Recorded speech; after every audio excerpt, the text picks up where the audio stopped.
10,000 টাকা দেনমোহর আর অতিথি দাওয়াত দিয়ে মহা ধুমধামে বিয়ের আয়োজন। তবে মানুষের বিয়ে নয়, বিড়ালের। দুই বিড়ালের বিয়ে হলো রাজকীয় আয়োজনে। ঘটনা কিশোরগঞ্জের কুলিয়াচরে। সেখানে বিরাট আয়োজন করে নিজেদের পোষা বিড়াল দুষ্টু মিষ্টির বিয়ে দিয়েছেন এক দম্পতি, যা উঠে এসেছে গণমাধ্যমের শিরোনামে। ব্যতিক্রম এই ঘটনায় সাড়া ফেলেছে গোটা দেশে। অনেকের পছন্দের প্রাণী বিড়াল।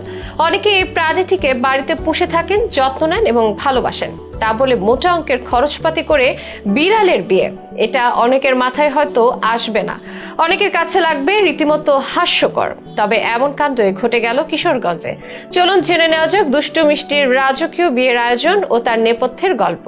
শতাব্দী ধরে মানুষের সঙ্গে বসবাস করে আসছে বিড়াল। পোষা প্রাণী হিসেবে এটার জনপ্রিয়তা অনেক বেশি। সঙ্গ পছন্দ করায় প্রাণীটি পালতে পছন্দ করেন অনেকে। মানুষের সঙ্গে বিড়ালের সম্পর্ক বেশ গভীর, বিশেষ করে তার মালিকের সঙ্গে, যে সম্পর্কে আছে যত্ন, স্নেহ, ভালোবাসা। বিড়াল আমরা অনেকেই পুষে থাকি, আবার আমাদের আশেপাশে বিড়াল প্রেমী মানুষও কম নয়। কিন্তু কখনো কি বিড়ালের বিয়ে দেখেছেন? এরকম ঘটনা সাধারণত কারো ভাবনাতেই অবশ্য আসবে না। তবে কিশোরগঞ্জে এমন ব্যতিক্রম এক ঘটনা ঘটেছে, যা নিয়ে সারা দেশেই বেশ আলাপ হচ্ছে। বিশেষ করে সোশ্যাল মিডিয়ায় ব্যাপারটা নিয়ে ভালোই মজা ও রসিকতা করছেন নেটিজনেরা। গত সোমবারে কিশোরগঞ্জ জেলার কুলিয়ারচরে ঘটনা। বিয়ে বাড়িতে রাজ্যের আয়োজন, সাজানো হয়েছে বাড়ি ঘর, প্যান্ডেল ও গেট। তৈরি হয়েছে সব মুখরোচক খাবার দাবার। বরপক্ষের অতিথিদের আপ্যায়নে ব্যস্ত কনের বাড়ির লোকজন। তাদের পাতে পরিবেশিত হচ্ছে রাজকীয় সব খাবার। চারিদিকে হয়েছে সবাই হাসি। তবে বিশাল এই আয়োজন কোনো মানুষের বিয়ে ঘিরে নয়, বরং বিড়ালের বিয়ে নিয়ে। কুলিয়ারচর বাজারের একটি মৎস্য আড়তের মালিক মোহাম্মদ মিশু মিয়া, তার স্ত্রী নাজমা আক্তার গৃহবধূ,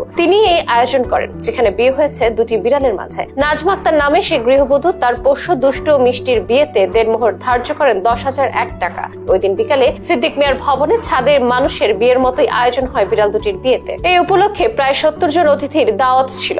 বাহারি সব খাবারও হাজির করা হয়েছিল। এ যেন এলাহি কাণ্ড, তাও আবার বিড়ালের বিয়েতে। এমনকি বিয়ের আগের দিন দুষ্টু মিষ্টির গায়ে হলুদেরও আয়োজন করা হয়েছিল। একদম মানুষের বিয়ের মতোই ছিল সবকিছু। পূর্ব গাইলকাটা মহল্লার সেলিম মিয়া বরযাত্রী সহ বর দুষ্টুকে নিয়ে কনের বাড়িতে আসেন। মিষ্টির বাড়ির লোকজন বরপক্ষকে গেটে ধরেন। বরপক্ষের কাছ থেকে 2005 টাকা নিয়ে বিয়ে বাড়িতে প্রবেশ করতে দেন কনেপক্ষ। এরপর চলে খাওয়া দাওয়া ও দেনমোহর ধার্য করে বিয়ের ব্যাপারটি। বিয়েতে আসা অতিথিরা জানান, কয়েক মাস ধরে নাজমা মিশু দম্পতি দুষ্টু মিষ্টি নামে বিড়াল দুটিকে লালন পালন করছেন। তারা এই বিড়াল দুটিকে খুবই ভালোবাসেন ও আদর করেন। এই কারণেই এমন আয়োজন ও তাদের চেনা জানা সবাইকে আমন্ত্রণ জানানো। সোশ্যাল মিডিয়ায় বিষয়টি নিয়ে হাস্যরসের পরিবেশ সৃষ্টি হয়েছে। অনেকে আবার সমালোচনাও করছেন। তাদের মতে বিয়ের মতো পবিত্র বন্ধন নিয়ে এটা এক ধরনের ফাইজলামি, যা কিছুতে সহজভাবে মেনে নেওয়া উচিত না। অনেকে আবার দেনমোহরের কথাটি জেনে বিষয়টি নিয়ে রাগ প্রকাশ করেছেন। আবার মজা করে কেউ কেউ শুভেচ্ছাও জানাচ্ছেন বিড়াল দম্পতিকে। যার দৃষ্টিতে যেমনই লাগুক, ঘটা করে বিড়ালের বিয়ের এই আয়োজনটা গোটা এলাকায় ব্যাপক সাড়া ফেলেছে বলে জানা যায়।